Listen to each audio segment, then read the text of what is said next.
Tapi kalau kita dapat misalnya kegiatan penelitian dari pemerintah itu di Pemda apa itu tidak diakui karena itu tidak kompetitif. Saya tidak bisa memikirkan kok saya bisa sampai profesor itu. Nggak ada cita-cita sampai ke situ. Nggak terbayang saya. Gitu. Persyaratan ini semakin lama semakin sulit untuk mencapai profesor ini.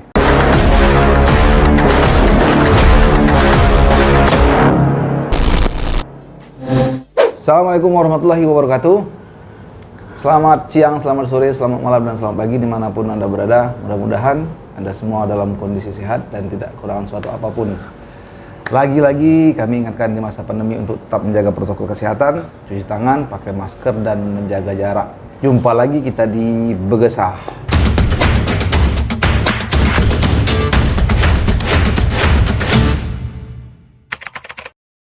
Kali ini saya sedang berada di salah satu kampus ternama di Kabupaten Agam Komering Ulu, yang mana kampus ini kembali kalau menurut saya ya menelurkan salah satu guru besarnya. Namun siapa beliau? Sebelum kita kenalan lebih lanjut, jangan lupa nih kami ingatkan untuk terus mendukung atau mensupport karya-karya channel ini dengan cara mengklik tombol subscribe di bawah, dan jangan lupa tinggalkan jejak, like, komen ataupun share apabila video yang kami upload pada hari ini dirasa bermanfaat. Oke, assalamualaikum. Waalaikumsalam. Pak Profesor. Alhamdulillah. Saya kenalkan ini Bapak Profesor Dr. Insinyur Gribaldi MSI. Ya, betul. Pak Gribaldi, pertama kami mengucapkan selamat nih. Ya, terima kasih. Ini kalau boleh tahu, itu guru besarnya itu didapat dari mana dan di bidang apa itu, Pak? Guru besar sesuai dengan SK dari Dirjen Dikti dari Kementerian kemarin, yaitu guru besar di bidang agronomi. Yaitu salah satu bidang ilmu di bidang pertanian. Jadi di bidang pertanian itu ada namanya itu program studi agronomi, gitu kan. Ada lagi ilmu tanah, ada lagi program studi agribisnis, gitu. Nah, jadi agronomi ini hubungannya kepada teknik budidaya tanaman itu. SK-nya kapan persis keluar? SK-nya keluarnya 1 Februari 2022. Rencana pengukuhan ada tidak, Pak? Pengukuhan itu domainnya universitas sebetulnya. Biasanya ada, kemarin sudah koordinasi dengan Bu Rektor. Dia mau koordinasi dulu dengan LL Dikti, karena rencananya kepala LL Dikti langsung yang akan menyerahkan SK aslinya pada waktu pengukuhan itu, gitu ya. Ini kalau boleh tahu nih, tadi kan sempat saya singgung di awal bahasanya ini kalau setahu saya yang kedua ya. Iya. Apakah ini yang pertama apa yang kedua sebetulnya? Kalau kita nukan itu bisa jadi kedua, bisa jadi yang pertama. Kalau kedua itu karena dulu pertama Prof. Isnah yang di sini, tapi Bu Isnah lebih kurang 4 tahun kalau nggak salah itu dia sudah pindah hijrah ke Palembang itu. Dan sekarang satu-satunya guru besar yang dimiliki Universitas Batu Raja, alhamdulillah Pak Gribaldi. baru saya sendiri. Sekarang Pak, usia Pak Gribaldi berapa? Usia saya cukup yaitu umur 58 tahun. 58 tahun? Iya. Menurut Pak Gribaldi itu usia yang pas ataupun usia yang mungkin kelewat untuk meraih titel guru besar itu bagaimana? Kalau saya sebetulnya nggak ada kata terlewat ya itu ya. Karena semua setelah S3, 3 tahun setelah S3 itu mempunyai, semua orang yang setelah 3 tahun taman S3 itu mempunyai potensi untuk menjadi rektor guru besar. Tinggal bagaimana kemampuan dari seorang dosen itu untuk mencapai itu, gitu kan. Karena tidak hal yang mudah dalam mencapai ini, gitu. Tapi menurut Pak Grib mungkin ideal lah masih 58 dia. 58 jadi sekitar 12 tahun lagi lah pensiun, gitu. Wah, masih lama. Gitu. Sudah berapa tahun Pak Grib ngabdi sebagai dosennya? Saya PNS pertama kali yaitu Maret 1990. Dosen kopertis ya? Iya, saya PNS yang diperbantukan di Universitas Muhammadiyah Palembang dulunya. Pada SK saya tuh tahun 1990, 1 Maret 1990 pertama sekali. Ke sini? Ke sini tahun 2003. Oke. Ya. Seperti yang Pak Gri bilang, bahwasanya guru besar ini kan adalah predikat impian lah para dosen. Kan? Iya, betul. Itu apa saja sih sebetulnya syaratnya nih? Syarat menjadi guru besar ini semakin lama saya lihat semakin sulit ya. Sulit. Semakin dulu syarat itu cukup dengan adanya minimal satu publikasi artikel kita yang terpublikasi di jurnal berreputasi, yaitu yang terindeks Scopus. Sekarang ditambah lagi dengan minimal seorang yang akan menjadi profesor itu selain memiliki publikasi yang bereputasi tadi, juga dia harus pernah mendapat hibah kompetitif. Hibah kompetitif. Tapi kalau kita dapat misalnya kegiatan penelitian dari pemerintah itu di Pemda apa itu tidak diakui karena itu tidak kompetitif. Yang kompetitif itu kita buat proposal, kita nanti direview oleh semua orang, nanti diumumkan, kan itu kompetitif itu kan itu. Saya alhamdulillah sudah 2 kali saya dapat itu. Hibah kompetitif itu. Hibah kompetitif itu untuk kita membuat karya juga. Iya. Hibah kompetitif kan itu hibah penelitian. Hibah penelitian yang kompetitif. Jadi kita ada suatu program penelitian yang didanai oleh Dirjen Dikti pada waktu itu. Oke. Selain itu mungkin istilahnya di sini ini angka kredit apa tuh gimana itu? Ya itu angka kreditnya itu kalau untuk guru besar itu minimal 850. Minimal. Itu. Angka kredit itu diperoleh dari mana sih? Kami ini karena orang luar akademis jadi agak kurang paham. Jadi kan tugas pokok dari seorang dosen itu kan ada tridharma namanya itu, yaitu pendidikan dan pengajaran, penelitian dan pengabdian pada masyarakat.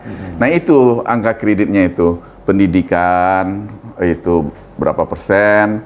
Kalau untuk guru besar ini pendidikan itu berkisar 35%-an atau kemudian penelitian yang paling besar itu yaitu 55% penelitian itu. Karena kalau kita mau guru besar ya orang mengutamakan penelitiannya gitu.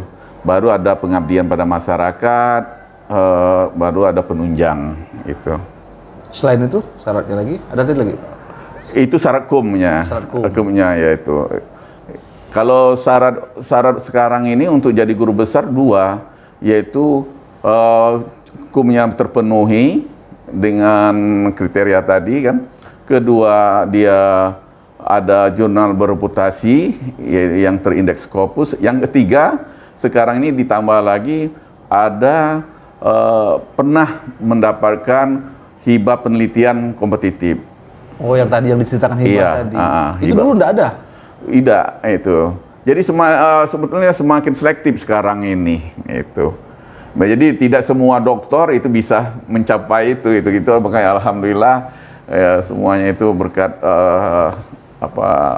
anugerah ini memang saya anggap bagi saya sebagai inspirasi juga bagi kawan-kawan yang lainnya juga kan itu. Kalau yang Pak Grip tulis kemarin karya ilmiah atau jurnal apa yang ditulisnya? Saya tuh dapat hibah penelitian tahun 2000 dengan pendanaan dari Dikti 2015-2016 itu melahirkan jurnal berreputasi dari International Journal of Agronomy dari Amerika. Yaitu selain itu ada buku juga, ada paten juga, kemudian jurnal-jurnal internasional yang lainnya. Jadi memang setiap hibah kompetitif itu kita harus melahirkan suatu jurnal yang berreputasi minimal. Itu yang kemudian saya dapat lagi hibah kompetitif yaitu terapan yang baru-baru ini tahun 2018-2019 ya saya dapat. Itu saya publikasikan ke 2 jurnal yaitu di Bulgaria dan Australia. Yang semuanya itu terindeks Scopus itu.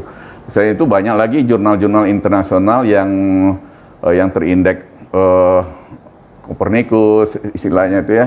Namanya itu jurnal-jurnal internasional yang bukan bereputasi, tapi yang bereputasi itu yang biasanya terindeks Scopus atau Thomson, juga terindeks Thomson dan sebagainya ya. Web of Science sekarang ini itu yang terindeks, yang menjadi syarat utama dari untuk kita jadi profesor. Karya-karya itulah dimasukkan ke dalam jurnal bereputasi bahasa kalau iya. Grip ya. Jadi dari hasil penelitian itulah kita masukkan menjadi jurnal bereputasi yang bisa dibaca orang seluruh dunia. Oke, kalau karya akhir itu apa, Pak? Karena tidak, kalau S1 kan skripsi nih. Oh. Kalau S2 mungkin tesis ya. Ya. Nah, kalau guru besarnya ada tidak? Oh, enggak ada. Enggak ada kayak akhir. Dia kayak anunya, seorang guru besar tuh harus aktif menulis artikel-artikel, terutama dituntut untuk menulis artikel yang berputasi internasional. Kalau seandainya, kalau anda misalnya ada seorang dokter, tapi mungkin tidak fokus kepada tahapan-tahapan itu, tapi dia buat buku, itu bisa tidak, Pak? Bisa. Nggak bisa. Nggak bisa juga. Nggak bisa. Jadi tadi syaratnya, yang pertama nilai kumnya cukup, mencapai. Kedua, dia punya minimal 1 yang bereputasi, yang diakui oleh Dikti itu kan. Karena banyak sekarang ini jurnal abal-abal istilahnya itu kan, yang tidak banyak yang discontinue, dulu bereputasi atau sekarang tidak bereputasi lagi gitu kan. Nah, kedua dia pernah, yang ketiga dia pernah dapat hibah kompetitif, hibah penelitian kompetitif. Itu yang jurnal tadi bisa diakses ya? Sedunia yang bisa mengaksesnya gitu. Dan disitulah nilai kompetensi seorang dosen itu, sitasi atau yang membaca maupun yang mengambil tulisan kita itu tuh berapa banyak, ada nggak dari luar gitu. Itulah sitasi namanya itu kan. Orang banyak yang, saya sudah banyak yang mensitasi hasil penelitian saya itu dari luar gitu kan, sehingga high index saya sekarang ini hampir di atas 2 gitu high index gitu. Gimana nih Pak Grip rasanya sekarang setelah meraih itu? Yang pastinya saya bersyukur pada Allah, karena ini tanpa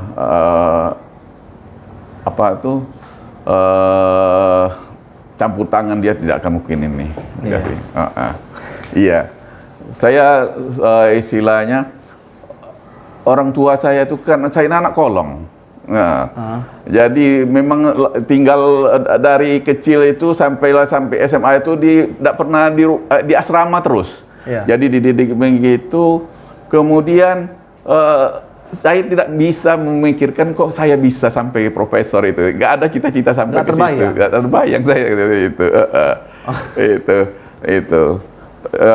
Kemudian memang sekarang di zaman digital ini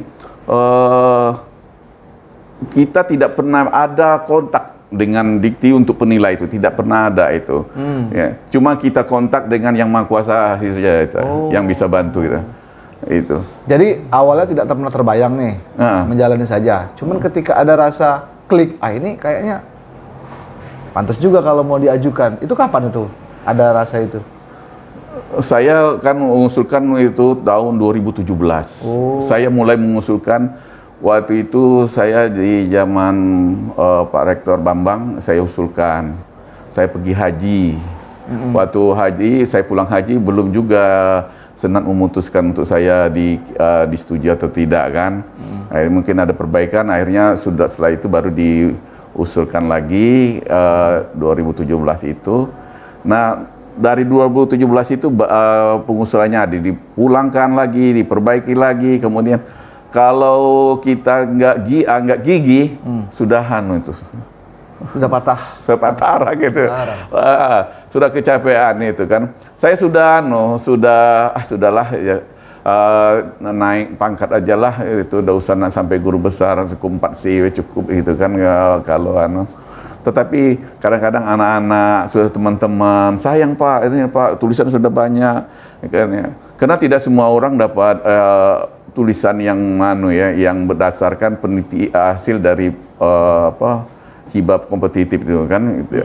Itulah sumber kita untuk hasil penelitian itulah yang bisa jadi kita publikasikan, yang jadi bahan untuk kita usulkan gitu. Selain dari taruhlah pencapaian pribadi ya. Ya. Profesor juga ada mendapatkan tambahan ya? Nggak ada. Saya di sini seperti saya, kemudian yang teman-teman yang lainnya nggak ada gaji. Saya nggak diberi gaji di sini karena saya dianggap sudah dapat gaji dari pemerintah. Oke. Saya kan tenaga PNS yang diperbantukan. Dari negara. Dari negara. Inilah bantuan negara kepada masyarakat sebagai penyelenggara perguruan tinggi yaitu yayasan. Bantuan negara berupa tenaga pengajar. Ada berapa orang sih Pak di sini Pak? Dulu ada Profesina sudah pindah. Sekarang saya, Pak Bambang, Pak Rois dengan Bu Endang. Ada lagi yang baru pindah sini Bu Asmawati, 5 orang. Pak Puji? Ya Pak Puji, Pak Puji, ya betul, Pak Puji, saya, Pak Bambang, kemudian Pak Rois, Bu Endang, orang 5. Pak Gribaldi didedikasikan untuk siapa nih? Mana? Yang Bapak raih ini Bapak dedikasikan untuk siapa? Yang pastinya itu ya untuk untuk diri sendiri yang artinya kan itu supaya rasa syukur, kemudian ya pasti untuk lembaga juga ada, dan juga terima kasih banyak kepada guru-guru saya dari mulai dari SD sampai perguruan tinggi ini, kalau nggak dia mungkin saya nggak mungkin seperti ini kan itu kan itu.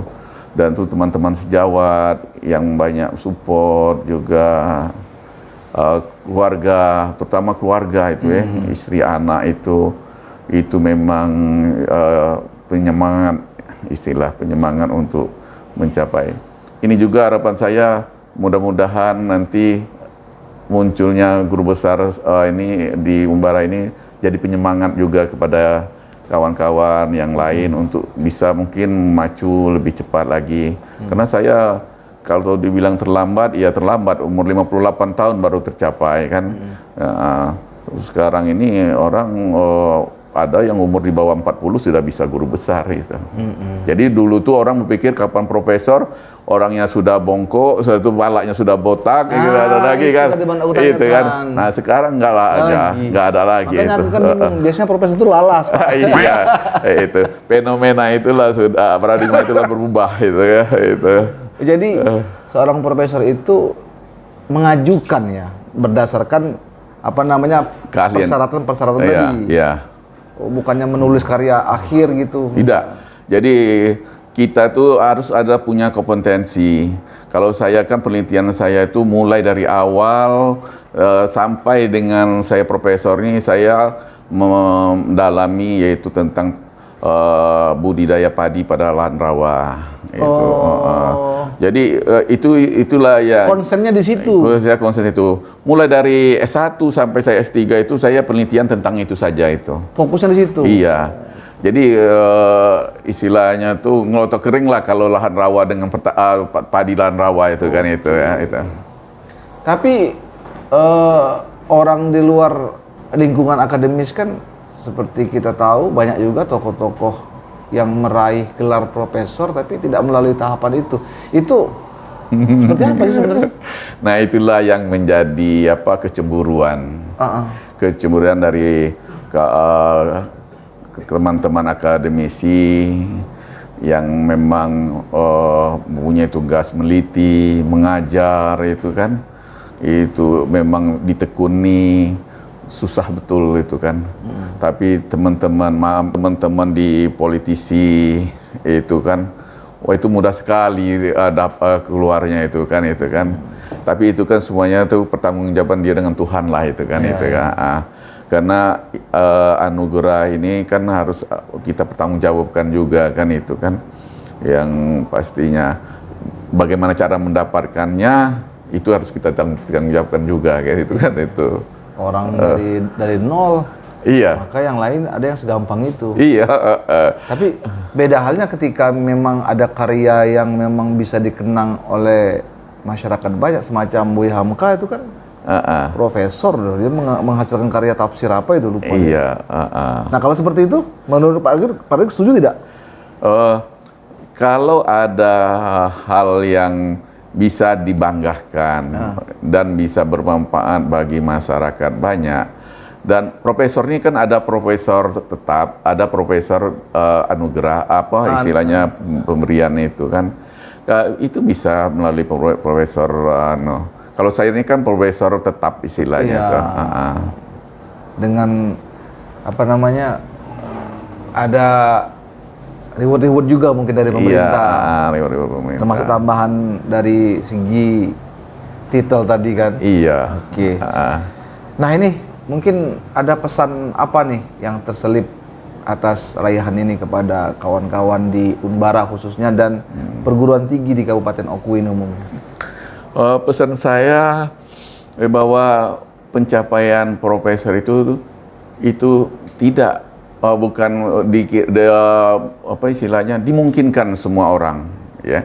Semua orang bisa mencapai itu dengan kegigihan, yang pastinya ya kerja keras, perlu kegigihan, kemudian jangan pernah putus asa, itu kan itu. Dan mulailah punya planning dia, kapan saya harus profesor misalnya, walaupun nanti ketercapaiannya nanti kita alam kan, tapi kita sudah punya planning mulai dari kalau kita S3 3 tahun dari situ sudah bisa mengusulkan kan. Nah mulailah rancanglah penelitian apa yang akan kita lakukan, kemudian bagaimana penelitian itu memang haruslah penelitian yang yang apa istilahnya tuh, jangan kita satu penelitian tentang padi, besok lagi penelitian tentang ini. Orang dikti juga nggak kan, berarti keilmuannya juga tidak fokus kan itu kan. Jadi istilahnya orang bilang sekarang ada yang linear itu kan begitu. Jadi saya cenderung kalau yang muda itu dia lebih lebih apa namanya itu, kawan-kawan yang muda itu sebenarnya itu lebih agresif ya, lebih mampu beda dengan kita yang sudah umur di atas 50 ini. Untuk itu yang mumpung dia masih muda, mumpung dia itu kejarlah itu gitu. Karena persyaratan ini semakin lama semakin sulit untuk mencapai profesor ini. Ya. Dan jangan gonta-ganti bidang. Iya, jangan fokuslah pada satu bidang penelitian. Fokuslah satu bidang penelitian. Iya. Kalau walaupun gelarnya banyak tapi bidang yang nggak fokus gimana tuh Pak? Itu kan artinya kita kan bisa semua, tapi tidak ada yang mendalam. Tidak spesialisasinya. Iya. Oke. Terakhir, apakah akan tetap mengabdikan diri di Unbara dan Oku ini? Iya. Saya dibesarkan di sini, lama saya tinggal di Baturaja dan saya sudah nyaman di Baturaja. Sudah pasti saya akan tetap mengabdi di Baturaja karena inilah rumah saya gitu. Oke. Mungkin sampai akhir umur. Iya. Oke. Mungkin kita cukup Pak Gribaldi ya. Ya, terima kasih. Mudah-mudahan ini kita berdoa apa yang diraih oleh Pak Gribaldi ini, baik ilmu pengetahuan maupun wawasannya ini dapat memberikan inspirasi dan mudah-mudahan ini dapat juga menambah kemajuan bagi kampus Oren ini di Baturaja. Dan mungkin kami akhiri ini pergesahan pada siang hari ini, ya Pak ya.